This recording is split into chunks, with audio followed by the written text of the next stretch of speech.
बंदे पुरुषोत्तम। आज मैं आप लोगों के सामने फिर एक बार देवी प्रसाद मुखोपाध्याय द्वारा जो बातें श्री ठाकुर जी के साथ बताई गई वो मैं अपने आवाज में लेके प्रस्तुत हूँ। श्री ठाकुर ने विश्व कल्याण के लिए जो नियम और कानून बताए उनमें से एक नियम लोगों को सतनाम की दीक्षा देना था।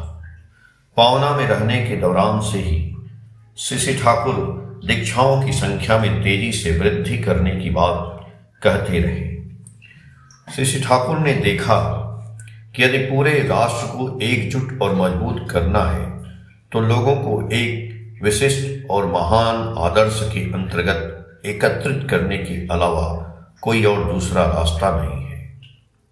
जब भी ये विषय उठते थे ठाकुर बार बार मराठा नायक शिवाजी और सिख नेता गुरु गोविंद सिंह का नाम लेते थे। वे बताते कि कैसे उन्होंने राष्ट्र का निर्माण किया। वे इस बात पर जोर देते कि सर्वप्रथम व्यक्ति को एक आदर्श पुरुष के साथ अटूट बंधन में बंध जाना चाहिए। उसकी प्रसन्नता और प्रेम प्राप्त करने के लिए हर प्रकार का कार्य करने के लिए तत्पर रहना चाहिए। ऐसे ही बंधन को दीक्षा कहते हैं। दीक्षा से ईश्वर के प्रति स्नेह उत्पन्न होता है। दीक्षा प्राप्त करने वाले उनके मार्ग की ओर आकर्षित होते हैं, अर्थात वे ईश्वर की ओर आकर्षित होते हैं। यही प्रेम है और प्रेम हमेशा अपने प्रिय को स्वस्थ और सुखी रहना चाहता है और ऐसा कुछ भी नहीं करना चाहता है जो उन्हें अप्रसन्न करे। इस प्रकार जीवन एकाग्र हो जाता है। सत्य मार्ग पर सहज प्रवृत्तियां भी स्वतः नियंत्रित होने लगती हैं। भक्त हनुमान का क्रोध प्रखर था परंतु उन्होंने उसका उपयोग अपने लाभ के लिए नहीं किया। उन्होंने उसका उपयोग अपने स्वामी श्री रामचंद्र के हित की रक्षा के लिए किया और वहीं रावण के वंश का नाश हो गया क्योंकि उसने अपनी प्रवृत्तियों को कंट्रोल नहीं किया। इस प्रकार अच्छी दीक्षा से प्रवृत्तियां सुशासित हो जाती हैं। इसी कारण भगवान कृष्ण एकाग्र मन से उनकी आराधना करने के लिए लोगों को एकत्रित करने की बात करते हैं। नदिया के निमाई अकूल भारत की गलियों और ग्रामीण इलाकों में घूमते रहे लोगों को मनुष्य को इकट्ठा करने के लिए उनका उत्साह सत्संग के विकास के लिए किया गया। कुछ लोग किसी विशेष विचारधारा के समर्थन में एक दल बना सकते हैं लेकिन अपनी प्रवृत्ति को नियंत्रित करने के प्रयास के अभाव में उस दल में जल्द ही फूट और विभाजन का बीज पनपने लगता है। लोग आपसी सहयोग की भावना को खो देते हैं। परिणाम स्वरूप एकजुटता और एकता की भावना लुप्त हो जाती है। आज राजनीतिक पार्टियों में स्पष्ट रूप से दिखाई देता है। यदि सहज प्रवृत्तियों पर अच्छी तरह नियंत्रण न रखा जाए तो ठाकुर के शब्दों में वह सांपों का एक अड्डा बन जाता है। यह निश्चित नहीं है कि कब कौन सी प्रवृत्ति हमको डस लेगी, यानी हमारे जीवन में वह अशांति पैदा कर देगी। इच्छाओं के बंधन से मुक्त होने पर ही व्यक्ति को शांति और संभाव प्राप्त होता है और वह सच्ची स्वतंत्रता के सुख का आनंद ले सकता है।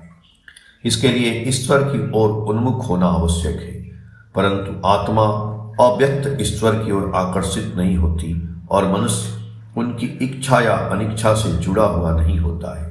इसलिए मनुष्य को एक ऐसे पुरुष, एक ऐसे ईश्वर की आवश्यकता है जो ईश्वर का प्रकट प्रतीक हो, एक शिक्षक हो, एक सच्चा गुरु हो, जिसके साथ मनुष्य निरंतर संपर्क में रह सके। वे अवतार हैं, परम पुरुष हैं, मानव रूप में ईश्वर है। अपने असीम प्रेम के आकर्षण से वे सभी को अपने निकट खींचते हैं और प्रत्येक जीवन को अपनी गोद में लेना चाहते हैं और इसका साधन दीक्षा है। सच्चे गुरु की दीक्षा और उनके अनुसार चलने से ही मनुष्य अपने भाग्य के जाल से मुक्त होता है और आत्मसंयम का मार्ग पाता है। हमारे पुराणों में एक अद्भुत कथा है। जब ध्रुव श्री हरि के दर्शन की तीव्र इच्छा से बेचैनी से भटक रहे थे और श्रीहरि के सिवा उनका कोई ध्यान या ज्ञान नहीं था। तब भी श्रीहरि उनकी पुकार का उत्तर नहीं दे सके और उन्हें दर्शन नहीं दे सके, क्योंकि ध्रुव को दीक्षा नहीं मिली थी और न ही उनका कोई गुरु था। अच्छी दीक्षा के बिना भगवान के दर्शन भी नहीं हो सकते। इसलिए श्रीहरि ने नारद को बुलाया और कहा, नारद, तुम जाओ और उसे दीक्षा दो, अन्यथा मैं उसके सामने नहीं जा सकता। नारद के आने और दीक्षा देने के बाद ध्रुव को श्रीहरि के दर्शन हुए। फिर डाकू रत्नाकर का ऋषि वाल्मीकि में परिवर्तन भी उसी दीक्षा से जुड़ा हुआ है। दीक्षा के समय मरा मरा कहते हुए उनके मुंह से राम राम निकला था। दीक्षित व्यक्ति ईश्वर से एकात्म हो जाता है और उनके प्रेम के लिए कर्म करते हुए उनके प्रति प्रबल आकर्षण से विकसित होता रहता है। उसका मन एकाग्र हो जाता है, आत्मसंयम की प्रेरणा उत्पन्न होती है। जब लोगों का एक बड़ा समूह इस प्रकार एकाग्र हो जाता है और एक ही हित के प्रति समर्पित हो जाता है, तब एकजुटता उत्पन्न होती है और एकाग्र एकजुट जीवन ही शक्ति का स्रोत होता है। परम प्रेम में श्री ठाकुर अनुकूल चंद्र ने अपने आंदोलन के आरंभ से ही कम 10 करोड़ दीक्षाएं देने की बात कही है। उन्होंने कई बार कहा है कि इससे देश में एक एकीकृत शक्ति का उदय होगा। नववर्ष की एक पवित्र सुबह श्री ठाकुर देवघर में बैठे हैं। श्री ठाकुर ने वहां उपस्थित अपने कार्यकर्ताओं और दीक्षा ले रहे लोगों को उत्साहपूर्ण स्वर में संबोधित करते हुए कहा कि आप में से प्रत्येक लाखों में विलीन हो। जैसे मैं आज आपको एक इंसान की तरह देखता हूँ, उसी तरह आप लाखों में खिल उठें। और मैं फिर से देखता हूँ कि बहुत जल्द जैसे जैसे मेरे जीवन की धारा बहती रहती है, आप में से वे लाखों लोग अपनी अपनी विशेषताओं और व्यक्तित्व के साथ एक हो जाते हैं।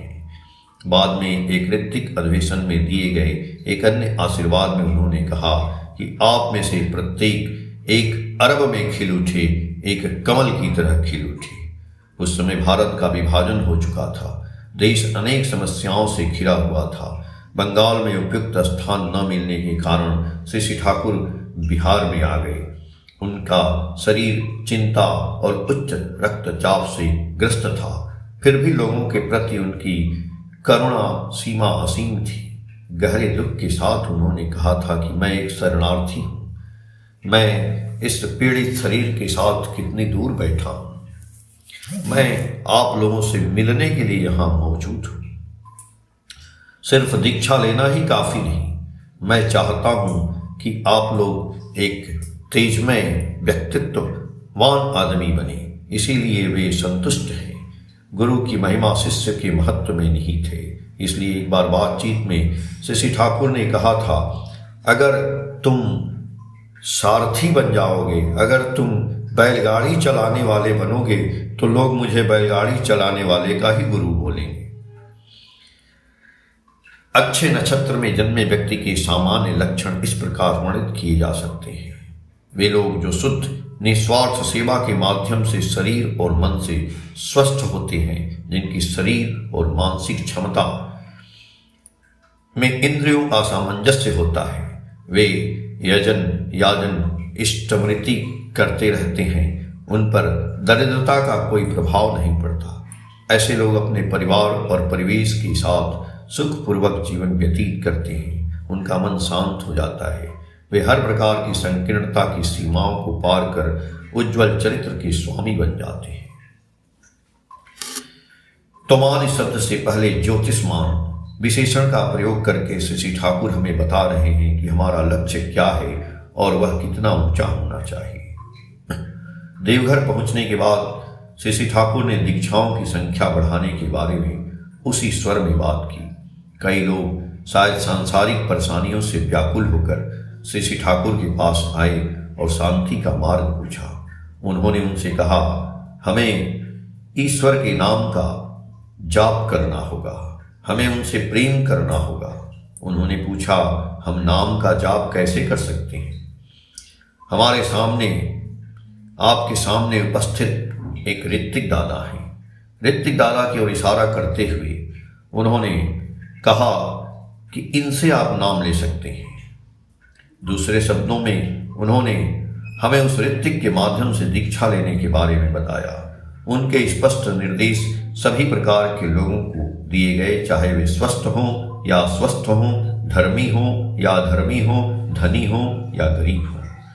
लोग क्या कहेंगे या कोई क्या सोचेगा जैसी कोई भी बात श्री ठाकुर को उनके उद्देश्य से विचलित नहीं कर सकी। उन्होंने स्पष्ट शब्दों में और विशेष बल के साथ उस मार्ग का वर्णन किया है जिससे लोगों का उद्धार होगा। अवतारित प्राणी हर युग में यही करते हैं। शर्म, घृणा या भय का कोई भी पहलू उनके अभियान को रोक या बाधित नहीं कर सकता। एक बार जामताड़ा से एक धनी व्यक्ति श्री ठाकुर से मिलने आए। उनके बोलने के तरीके और पहनावे से विलासिता और नशे का भाव स्पष्ट झलक रहा था। उन्होंने अपने शब्दों में बताया कि यद्यपि उनके परिवार में कोई आर्थिक समस्या नहीं है, फिर भी उन्हें मानसिक कष्ट मिलता रहता है। वह हमेशा विभिन्न पारिवारिक परेशानियों से व्याकुल रहते हैं। ये सब सुनकर उन्होंने पूछा कि उन्हें क्या करना चाहिए। श्री ठाकुर ने उन्हें एक उचित उत्तर दिया। उन्होंने कहा कि जब तुम शराब की दुकान पे जाओगे तो शराब या दुकानदार तुमसे बोलेगा कि एक गिलास पी लो तो ही पता चलेगा। क्योंकि वह व्यक्ति शब्दों को समझ नहीं पाए, इसलिए उन्होंने और लोगों से इस बात को समझा। श्री ठाकुर ने ऐसे कई लोगों को बारे में बताया जिन्हें उनके गुणों के अनुरूप दीक्षा प्राप्त हुई। हमारे देश और गांव में कुलगुरुओं से दीक्षा लेने की परंपरा है, जिसमें दीक्षा की तिथि और समय कैलेंडर देखकर और शुभ दिनों को देखकर तय किया जाता है। इसके लिए बहुत सारी व्यवस्थाएं और तैयारियां की जाती हैं। लेकिन जब परमेश्वर सदगुरु के रूप में पृथ्वी पर अवतरित होते हैं तो यह बिल्कुल अलग बात है। कहते हैं कि जिस प्रकार मनुष्य के जन्म और मृत्यु को कोई समय सीमा नहीं है, उसी प्रकार दीक्षा लेने की भी कोई समय सीमा नहीं है। व्यक्ति चाहे जिस भी अवस्था में हो, चाहे कुछ भी हो जाए, दीक्षा लेने में कोई बाधा नहीं है। इसीलिए जब वे आते हैं तो कितने ही बर्बर, कितने ही शराबी, कितनी ही वेश्याएं, कितने ही चंडाल और दूध पीने वाले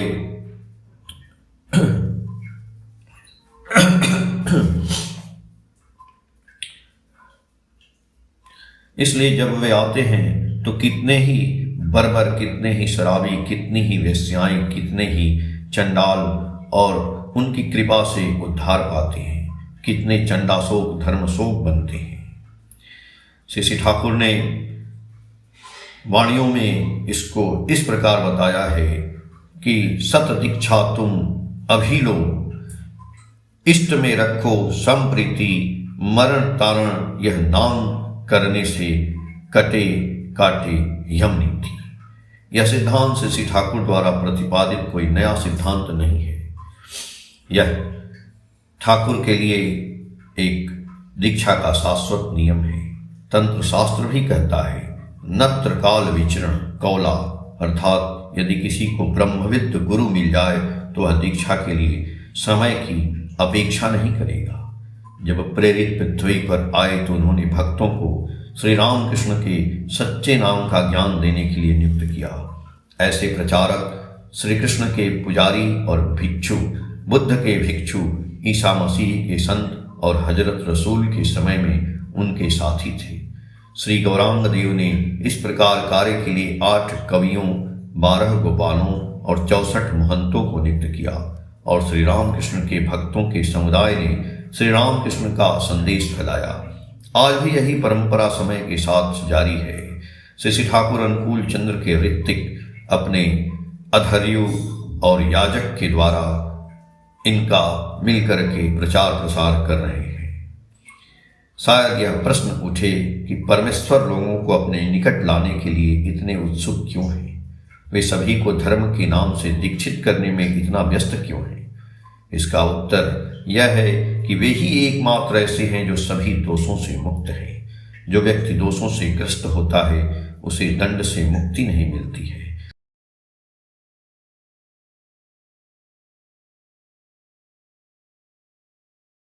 यदि कोई व्यक्ति प्रवृत्तियों से मुक्त हो जाए, उससे आसक्त न हो, तभी उससे प्रेम करें, तभी वह दोषों के बंधनों को तोड़ सकता है, तब वह सुखी होगा। इसलिए वे लोगों को अपने निकट लाने के लिए इतने उत्सुक रहते हैं। महाप्रभु श्री गौरांग देव की तीव्र तड़प याद आती है। हे प्रभु, नित्यानंद के सभी जीव अंधे हो गए हैं और किसी को भी हरि का नाम नहीं मिला है। मेरी आपसे एक ही विनती है, यदि आप मेरी आंखों में देखेंगे तो मैं आपको उस प्रभु का नाम प्रदान करूंगा जो मुझ पर दया करता है। वह जिसे अपनी आंखों से देखेगा उसका नाम लेगा। प्रभु यीशु भी अपने शिष्यों को, लोगों को आदमी पकड़ने वाला मछुआरा बनाना चाहते थे। उनमें लोगों के लिए ऐसे ही लालसा है। इस युग में भी परम प्रेम में श्री ठाकुर को समय समय पर कहते सुना गया है कि मैं इतने लोगों को सहन नहीं कर पाया हूँ। यही उनकी प्यास है। जब आप सब कुछ देखते और सुनते हैं तो ऐसा लगता है जैसे एक ही नाव में सवार होकर पार जा रहे हों। वहीं लोग अलग अलग स्थानों पर अलग अलग रूपों में आते हैं और अलग अलग भाषाओं में वही शब्द बोलते हैं। सन 1941 में पावना में एक दिन श्री ठाकुर अपने कार्यकर्ताओं से कह रहे थे कि आपका मुख्य कार्य दीक्षा देना है। आप जितने अधिक लोगों को दीक्षा देंगे, जितने अधिक लोगों को यजन याजन इष्टवृत्ति और अच्छे आचरण का अभ्यास कराएंगे, आप देखेंगे कि वे लोग जीवन के मार्ग की ओर आकर्षित होंगे, क्योंकि इष्ट अच्छाई का साक्षात स्वरूप है। यह दीक्षा पारस्परिकता और एकता लाएगी। इस प्रकार हम में से प्रत्येक एक दूसरे को भौतिक प्रगति में सहायक बनेगा। बहुत से लोग कहते हैं कि जब तक सिद्धांतों का पालन किया जा सकता है, औपचारिक दीक्षा लेने की क्या हो सकता है। इसका उत्तर यह है कि यदि मैं अपनी सहज प्रवृत्तियों की दुनिया से बाहर किसी मजबूत स्तंभ से स्वयं को नहीं जोड़ेंगे तो हमारी जो प्रवृत्तियां जो है वह हमें प्रवाह में अपने बहा ले जाती हैं। मैंने दीक्षा नहीं ली है, मैं किसी से नहीं जुड़ा हूं, इसलिए मैं किसी की इच्छाओं का पालन करने के लिए उत्तरदायी नहीं हूं। मेरी सहज प्रवृत्तियों को ही अपनी इच्छा अनुसार चलने की स्वतंत्रता दे दी है। परिणाम स्वरूप किसी लापरवाही भरे क्षण में मैं उन सिद्धांतों के नाम पर अपने ही गढ़े हुए विचारों का अनुसरण करता रह सकता हूँ। सहज भावना अंतर्ज्ञान मेरे लिए गुरु पद्धति बन सकता है। पुस्तकों को पढ़कर बहुत कुछ सीखा जा सकता है और समझ भी विकसित होती है, लेकिन जब कोई उन चीज़ों को एक उपयुक्त गुरु से सीखता है तो वह समझ और भी परिपक्व और शुद्ध हो जाती है। इस संदर्भ में श्री ठाकुर ने एक बार कहा था, नाटक पढ़ने से जो अनुभूति होती है और कुशल अभिनेताओं द्वारा उसका अभिनय देखने से जो अनुभूति होती है, उसमें जमीन और आसमान का अंतर होता है। इसलिए एक सुसंस्कृत आचार्य का अनुसरण करना चाहिए, उनका आदर पूर्वक साथ देना और उनकी सेवा करनी चाहिए। धर्म उनके हर कार्य वचन कर्म और व्यक्ति में विद्यमान रहता है। यदि कोई धर्म के इस सजीव रूप को न देखे तो हृदय में धर्म कैसे समाहित हो सकता है। उन्होंने यह भी कहा था कि पुरुष और स्त्री के बीच कितना भी प्रेम क्यों न हो, यदि वे विवाह न करें तो उनमें एक दूसरे को स्वीकार करने की बुद्धि नहीं होगी। श्री ठाकुर के इस कथन में दीक्षा के साथ चलने और दीक्षा के बिना चलने के बीच का अंतर प्रकट होता है। सत्संग आंदोलन के आरंभिक चरणों में दीक्षा लेने के लिए कोई आयु सीमा नहीं थी। किसी भी आयु के बच्चे को दीक्षा दी जा सकती थी, लेकिन 50 के दशक में देवघर आने के बाद श्री ठाकुर ने आयु सीमा 12 वर्ष निर्धारित की। 12वें वर्ष में दीक्षा दी जा सकती है, क्योंकि अब माना जा सकता है कि 12 वर्ष की आयु में बच्चा मानसिक रूप से परिपक्व हो जाता है। उसमें दीक्षा संहिता के विशिष्ट नियमों को समझने और उसका पालन करने की क्षमता विकसित हो जाती है। उस आयु से पहले बच्चों को उसके नाम और इष्टवृत्ति प्रदान कर देनी चाहिए। यह दीक्षा किसी रीति के माध्यम से दी जा सकती है, या श्री ठाकुर ने कहा कि माता पिता या बड़े भाई भी उनको नाम दीक्षा दे सकती है। दीक्षा देने की प्रथा के विषय में एक दिन श्री ठाकुर ने अपने कार्यकर्ताओं से कहा, आप जहाँ भी जाइए समूहों में जाइए, वहाँ जाइए और लोगों में घुल मिल जाइए, उनको बातों में मदहोश कर दीजिए। वे लोग आनंदित हो जाएं और आप भी आनंदित हो जाएं। भगवान और ईश्वर के बारे में बड़ी बड़ी बातें मत कीजिए। फिर भी लोग आपसे संपर्क में आए और आते ही आनंद से पागल हो जाएं और दीक्षा के लिए बेचैन हो जाएं। आपको छोड़े नहीं, बार बार आपके पास आते जाते रहें। यदि आप इस प्रकार की विलक्षणता को प्रकट करते हैं तो प्रेरणा की एक चिंगारी होती है। इस प्रकार की हार्दिक रुचि से दी जाने वाली दीक्षाएं अनमोल होती हैं। यदि आप इस प्रकार दीक्षा देते हैं तो आप अक्सर भटकते नहीं हैं। फिर भी दीक्षा पूरी होने के बाद ऋत्विक का कर्तव्य समाप्त नहीं होता है। दीक्षा देने के बाद त्याग की आवश्यकता होती है। ऋत्विक के आचरण के संबंध में श्री ठाकुर ने अनेक कथन कहे हैं। उन्होंने यह बात कई बार बातचीत के दौरान में कही है। एक दिन उन्होंने कहा, केवल दीक्षा देना ही पर्याप्त नहीं है, हमें प्रत्येक दीक्षित व्यक्ति का मार्गदर्शन करना होगा और उसे इस प्रकार तैयार करना होगा कि वह अपनी कमियों को दूर कर अपने कौशल में निपुण हो सके। श्री ठाकुर ने दीक्षा लेने वालों के बारे में फिर से चेतावनी दी। बहुत से लोग दीक्षा लेते हैं लेकिन वे उसे नियमित रूप से उतनी लगन और भक्ति के साथ नहीं करते जितनी वे कर सकते हैं और इसलिए वे सद्गुरु की दीक्षा की महानता को नहीं समझ पाते। हालांकि भले ही वे इसे गहनता से न कर सकें। जो लोग नियमित रूप से यजन याजन स्तुति का अभ्यास करते हैं वे इसका प्रभाव धीरे धीरे महसूस करते हैं। लेकिन यदि वे तन्मय नहीं हो सकते हैं तो कोई सुख नहीं पा सकते हैं। इस युग में विश्व मोक्ष के मूलभूत आधारों में से एक है 10 करोड़ की दीक्षाएं। श्री ठाकुर पावना काल से ही कहते आ रहे हैं कि 1962 में देवघर में उन्होंने अपने कार्यकर्ताओं से कहा था कि तुम 10 करोड़ दीक्षा तो नहीं दे सकते। उस समय दीक्षा की संख्या कई लाख थी, तो कम से कम 3 करोड़ दीक्षाएं शीघ्र ला कर दो। बाद में 1965 में कहा कि तुम 3 करोड़ भी नहीं दे सकते तो कम से कम 1.5 करोड़ तो लाओ। हालांकि इसमें दीक्षा भी शामिल होगी। यह सुनकर देवीदास ने श्री ठाकुर से पूछा कि आप दीक्षाओं की संख्या इतनी जल्दी बढ़ाने की बात क्यों कर रहे हैं। जवाब में दयाल ठाकुर गंभीर हो गए और बोले, देखते हैं हम कितने लोगों को बचा सकते हैं, क्योंकि सतनाम की दीक्षा केवल कानों को मंत्र सुनाने तक सीमित नहीं है। इस दीक्षा के साथ साथ जीवन के मार्ग की वास्तविक शिक्षा भी मिलती है। अच्छा आचरण, अच्छा व्यवहार, आत्मसंयम, अच्छे बच्चे पैदा होना जो व्यक्ति को हर तरह से सक्षम बनाती है और भ्रष्टाचार मुक्त एक सभ्य समाज के निर्माण में सहायक होती है। अच्छे लोग पैदा किए बिना केवल कठोर कानून बनाकर देश और स्थिति में बदलाव लाना असंभव है।